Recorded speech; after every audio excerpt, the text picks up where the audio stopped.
All right, folks, let's face it, a couple of things here. We always want to look our best, and ladies, I'm particularly talking to you. We men do too, but today we're going to talk about ladies.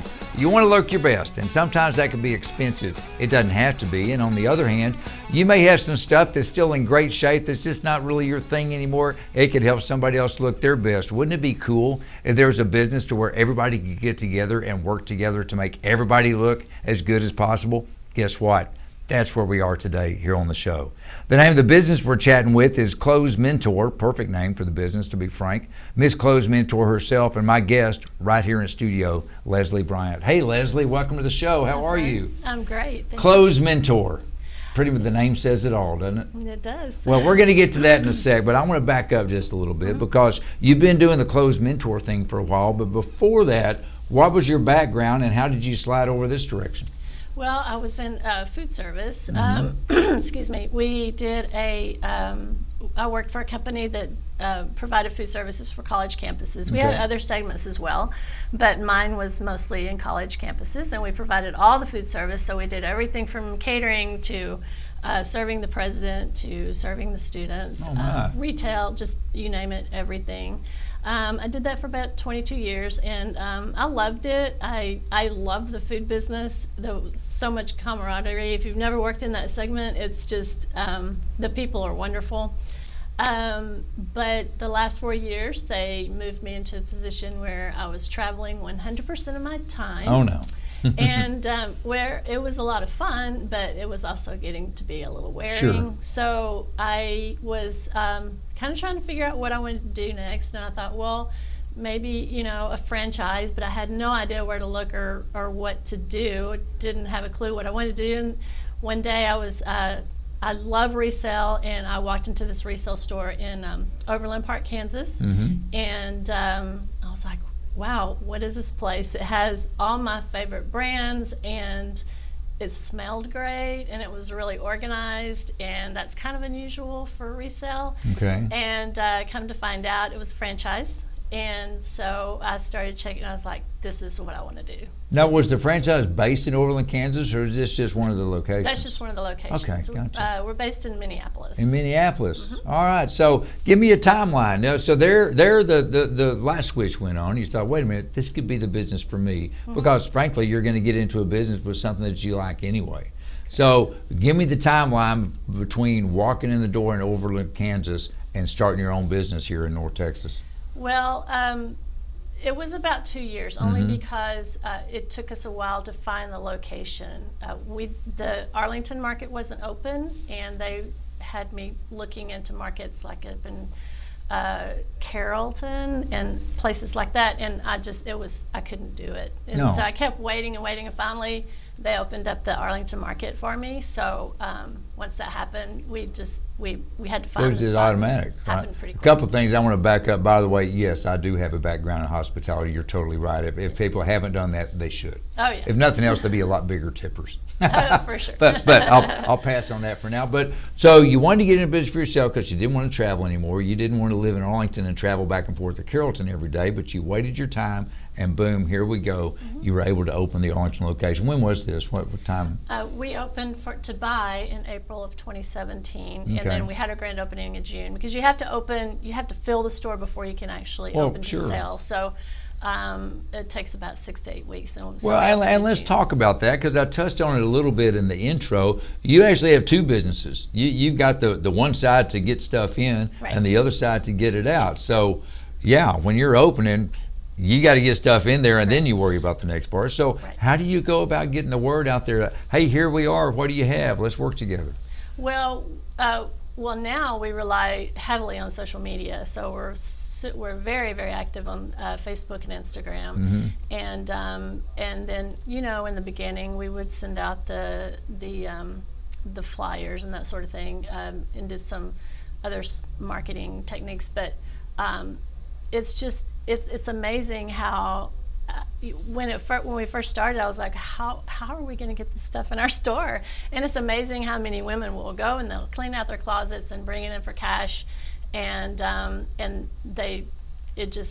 we have a percentage for our sales every day that we have to have buying coming in, and at the end of the year, we're making that. And it works. We're making that target. It works. Is the ideal customer the one that comes in and brings in stuff when they get cash and they say, wait a minute, and then hits to the rack and buys something else, and you get the cash back and they leave? Yes. We probably have about 60% of our of the women that buy and sell. About 60% do both. They'll buy and they'll sell to us. Well, as you talked about when you first got here today, you personally, long before you're in the business, you like doing the resale route, and you've been to a lot of different places. You gave us a little bit of description.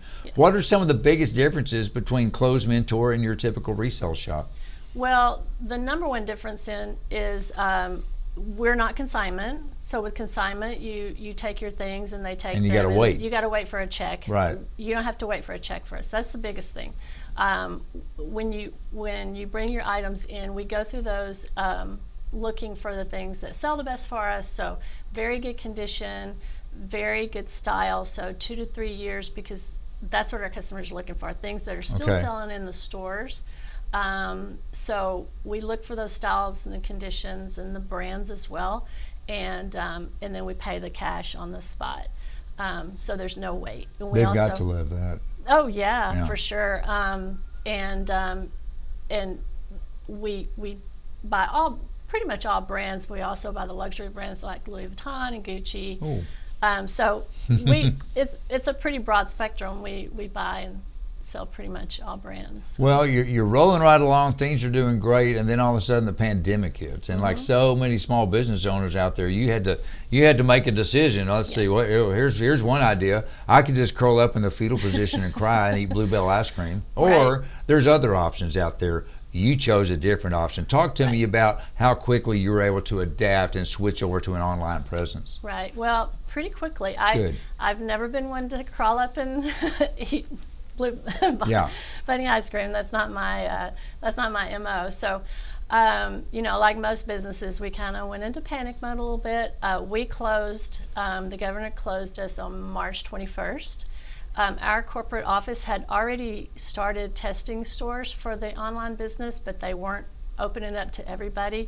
But I begged and pleaded, and they accepted me into the fold, so to speak. And so we closed the 21st, and on the 30th we opened online. Wow, that is quick. Yeah. So were you able to get the word out quickly to your customers and potential customers, like, we're still around, we're going this direction now, come with us? Yes, well, of course, through social media, Instagram, Facebook, and also through, our email marketing. We blast those out so they'll know that we can do curbside pickup, or you can shop online, pick up in store, or we can ship it. Okay. And we've had a lot of customers, especially in the beginning, that just didn't want to get out, and so even though they lived in town, we'd ship. And of course, did you run into a situation too, Leslie, to where there's people spending a lot more time at home trying to look for, so they start cleaning out the closet and stuff, and they realize, wait a minute, I need to call Leslie. Did that happen when people now they're spending more time at home and they realize that, you know what, I don't wear this anymore, let's make some money off of it? Well, yeah, a lot of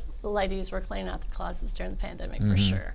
So, and lucky for us, we get to reap the benefits of that. So, but it's a year-long process. You spring clean, you fall clean. Sure. You just we like to. It just happens. Yeah. All right, I got to ask you an obvious question that's been bugging me. All right, we got about a minute to go.